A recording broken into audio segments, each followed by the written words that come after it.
प्रणाम। पिछले एपिसोड में हमने एक कहानी का जिक्र किया था जिसमें दादी ने जो प्रकृति के प्रकोप से जो आम खराब हो गए थे उनका एक बहुत अच्छा यूटिलाइजेशन किया था, अचार बनवा दिया। हमें इससे ये भी प्रेरणा मिलती है कि हमें दूसरों की मदद जरूर करनी चाहिए जहां तक हम सक्षम हैं। चलिए आगे की कथा शुरू करते हैं।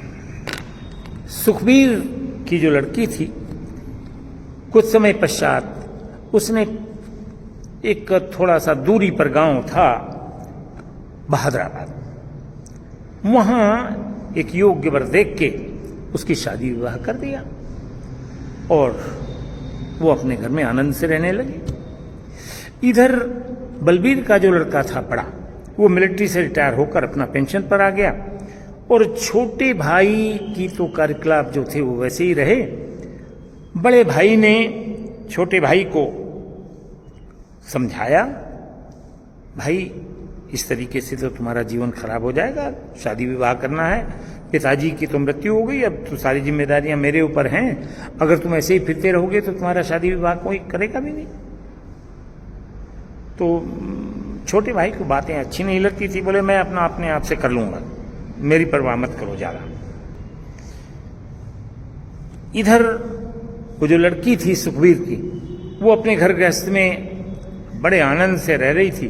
परमात्मा की कृपा से उसको 2 जुड़वा बच्चे भी हो गए थे और वो उन बच्चों के लालन पालन में अपना व्यस्त थी।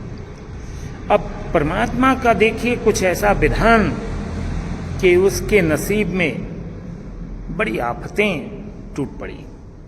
सबसे पहले क्या हुआ कि उसकी जो सास थी वो एक बीमारी के कारण चल बसी, तो जो उसको सहारा मिलता था उन जुड़वा बच्चों की परवरिश करने के लिए वो बंद हो गया, स्वाभाविक है। और दूसरी तरफ क्या हुआ कि उसका जो पति था वो एक बहुत ही भयंकर एक्सीडेंट में जख्मी हो गया, घायल हो गया।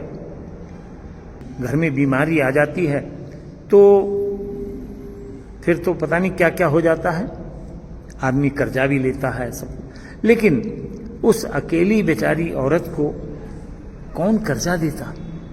अब वो धीरे धीरे अपना जो उसका व्यापार क्या था, बस छोटी सी एक दुकान चलाता था, वो उस पर बैठने लगी। जो नित्य प्रति के उसके खर्चे थे वो निकल जाते, लेकिन दवाइयों का खर्चा तो बहुत होता ही है। मोटा मतलब कहने का यह है कि अब वो करे क्या। तब तक आम का सीजन आ गया और उस बच्ची को अपना वो पुराना अनुभव याद आया। तो उसने एक साहूकार होते ही है गांव में, उससे कुछ पैसे, बोले मेरा घर आप गिरवी रख लीजिए, मुझे कुछ पैसे दे दीजिए। उसने उन पैसों से आम खरीदे और आम खरीदने के बाद उसने 2-4 औरतों को और मदद ली उनकी और अचार बना लिया और अचार का पैकिंग करके बहुत सुंदर सा, और उसने अपनी उस दुकान पर, जो उसकी छोटी सी दुकान थी, एक मेज सामने लगाई और उस पर वो आम का अचार। अच्छा, परमात्मा जब कृपा करता है तो छप्पर फाड़ के देता, और जब जाको प्रभु दारुण दुख दे ही ताकि मति पहले ही हर ले। वो जो उसका लड़का था उधर, उसको दारुण दुख मिलना था, उसकी मति पहले ही हर ली। बड़े भाई से लड़ाई करी और भाई ने उसको कहा जब तुम कुछ कमाने लायक हो तब घर आना, और गुस्से से वो वहां से देखिए खेल किस्मत का। धक्के खाता खाता खाता दाढ़ी बढ़ गई, कपड़े फट गए, मैले कुचैले कपड़ों में वो उसी गांव में पहुंच गया बहादुराबाद में जहां वो लड़की की शादी हुई थी। वेशभूषा ऐसी हो रही थी कि दाढ़ी बढ़ी हुई, कपड़े फटे हुए, उस लड़की ने उसको पहचाना नहीं।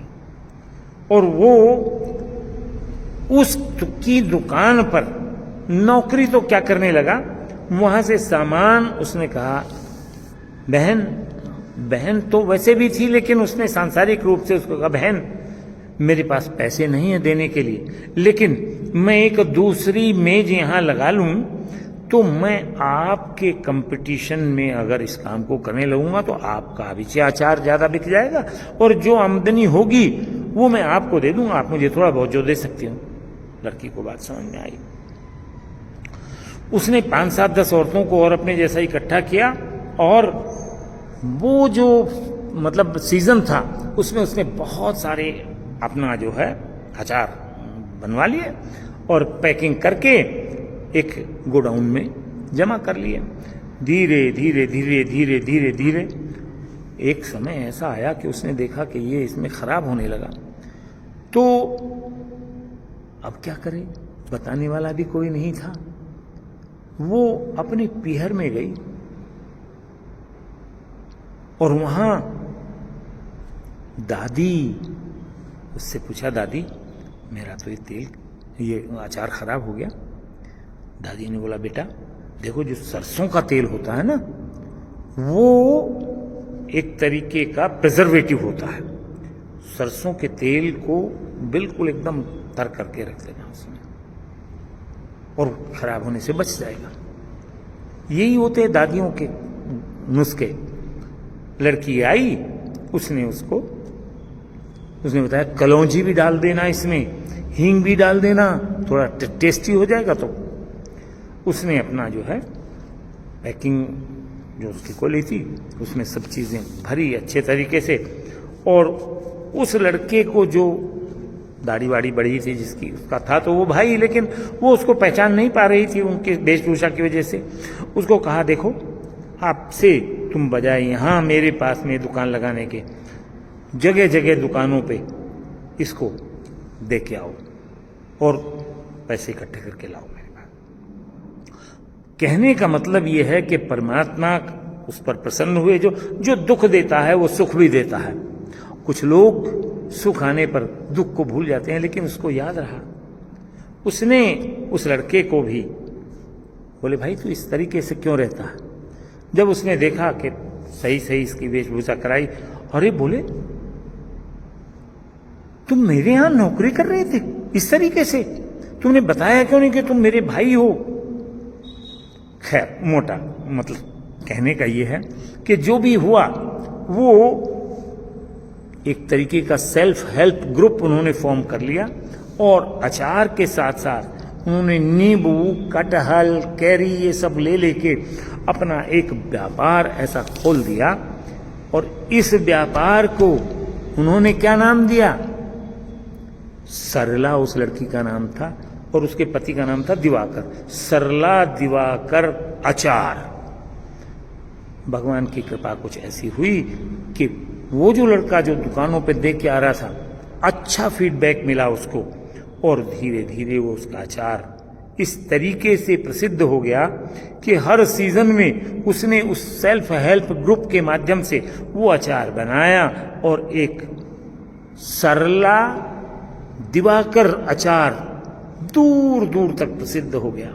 कहने का मतलब ये है कि इस तरीके की मोटिवेशनल कहानियों से कभी कभी प्रेरणा मिलती है कि अपनी विपत्ति को किस तरह से ओवरकम करें। उस लड़की ने अपनी तकलीफ को, जो उसका पति बीमार हो गया था, उसको ओवरकम किया।